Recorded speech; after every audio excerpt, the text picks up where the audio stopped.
1976 was a bicentennial year. It's also a big election year. My civics teacher gave us a project. We had to spend the day with a political campaign. She had made arrangements with all sorts of campaigns, from U.S. Senate to state house to local county races.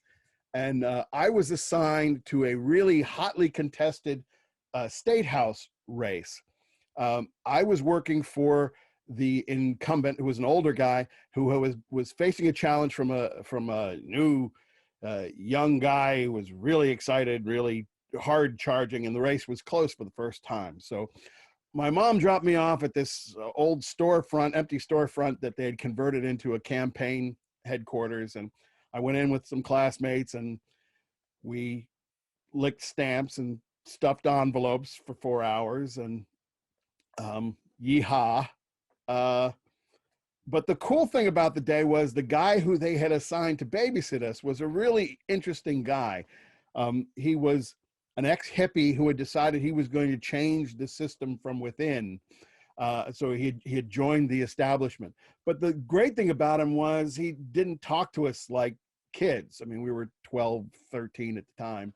He asked us what we thought was important. He asked us about what was important to us in the election. And he got me so interested that I decided I was going to volunteer for the campaign after the project was done, beyond my one day. So I'd come in, my mom would drop me off, and I'd come in and I'd lick stamps and stuff envelopes, and eventually worked my way up to getting coffee and answering the phone, and I became like the mascot. Now, one of the other reasons that this campaign was particularly hot was the two campaign managers hated each other. And I mean, hated each other. And I had heard stories of dirty tricks they had played on each other over the years, but I only got to see two. One Saturday, we went to our candidate was going to give a speech at a little town square with a gazebo, and we went out early and we set up chairs and put up flags and handed out leaflets. And he showed up, stood in the gazebo, and started to give his speech. Well, as soon as he started speaking, power tools went on all around the square. Jackhammers and table saws and chainsaws and guys hammering, and you couldn't hear a thing. And when he'd stop, they'd stop. And when he'd start up again, they'd start up again. So the candidate just realized he wasn't going to get his speech in. So he stepped down out of the gazebo and spent about an hour talking to people, shaking hands, answering questions, and so on. Well, we got back to campaign headquarters, and there was a meeting. And all the campaign guys went into the back room, and there was a lot of yelling and screaming and some interesting words for a 12-year-old. And that's when I learned the term "come to Jesus" meeting. After the meeting, one of the guys came out and threw me a phone book. You remember what a phone book is, right? Threw me a phone book and said, I want you to look up all the bus companies in the area and write down, make me a list of all the bus companies, who the contact is, and what buses cost. So I spent the afternoon calling bus companies and getting names and numbers, and I wrote it all down and gave it back to him, and I didn't think anything of it after that until the next Saturday. The following Saturday, our opponent was giving a speech in the same gazebo. So one of the campaign guys and I went down and parked across from the gazebo and watched as his campaign people set up chairs and put up flags and handed out leaflets. And when their candidate's time to speak came up, he walked up, got in the gazebo, and 10 buses drove into the town square and circled the town square and parked. And these weren't like school buses. These were like the big Greyhound cross-country cruisers with the big loud engines and the air conditioners, and you couldn't hear a thing in that town square. And that candidate got angry, and he stormed out of the gazebo and kicked over some chairs and went out and got in his car and pulled out, but the buses were blocking the road, so he couldn't go anywhere. So he sat in his car, yelling and screaming and pounding on his dashboard as all the people who had come to see him speak walked by and stared at him like he was some sort of zoo animal. Well, we went back to the campaign headquarters and everybody was in a pretty good mood that day. So they decided we were going to go to the bar. I went along with them, which was pretty special to a 12, 13-year-old. They let me sit at the bar and drink my Coca-Cola and tell stories with the rest of the guys. And we sat there until about 6 guys from the opposing campaign walked in, and they were not happy. The other campaign manager, who I'll call Robert, was furious. He was jumping up and he was fixing for a fight. He was calling everybody all sorts of names. And our campaign manager, who I'll call Marty, just sat there at the bar drinking his whiskey and ignoring him. Well, Robert wasn't having it. So Robert got in Marty's face and was calling him all sorts of names. And then he called Marty's wife and daughter a very bad name. So Marty got up, tossed a 20 on the bar, and went out the back door, and everybody followed him out. Except for me. They wouldn't let me out. I'm not a dummy. I went out the front door and went around the building and watched. And Robert was taking off his tie, taking off his jacket, rolling up his sleeves, bouncing up and down like a prize fighter. He was ready to go. Marty sat down on an old beer keg and took off his tie, took off his shirt, took off his shoes and his socks. And the whole time he was talking to him.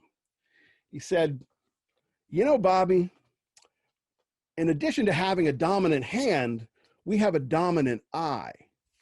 And if you lose the eye that's not dominant, your brain will rewire itself and you'll be fine. But if you lose that dominant eye, you'll be bumping into things for the rest of your life." And he stood up. He said, "You know, Bobby, I'm going to make it so that every time you bump into something, you're going to remember my name." And now Bobby's not bouncing up and down quite so much. And he's holding his guard up really high. And Marty goes, and Bobby comes at him and throws an awkward punch. And Marty dodges it. And he plants his left foot and he kicks out his right foot like a place kicker going for a 90-yard field goal and connects with Bobby's crotch. Now, I was 10 yards away at the time. I heard it connect. I felt it connect in my chest. All the guys standing around all went all at the same time. Bobby lifted up off the ground. And I don't know about anybody else, but I was watching Bobby's mouth because I was sure Bobby's balls were going to come flying out of it. Bobby collapses in a pile. Marty picks up his shoes and his jacket and his shirt and goes back into the bar. And all the guys from the other campaign are trying to pick Bobby up and carry him to the car. And they're all pretty much in agreement that he shouldn't have called Marty's wife and daughter that name. Well, I get back into the bar, and by the time I get in there, everybody's gone. So I have to call my mom from a bar and ask her to come pick me up. So that didn't go over as well as I had hoped, and I was never allowed to go back to the campaign again. But I still had to write my report for civics class. So I wrote everything I saw and heard.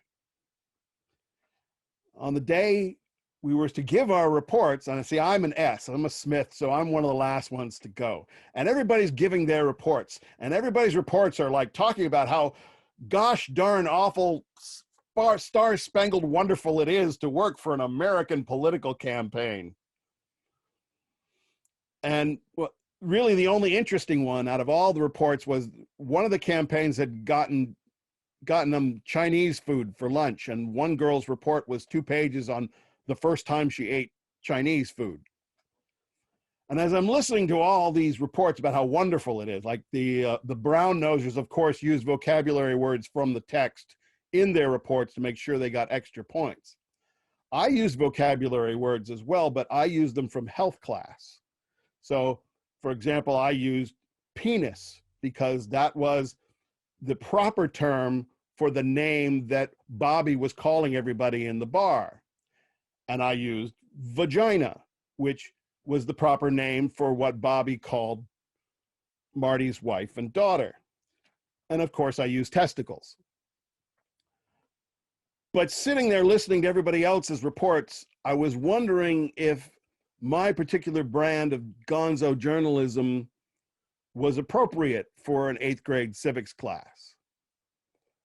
And I decided I wasn't going to turn in the report.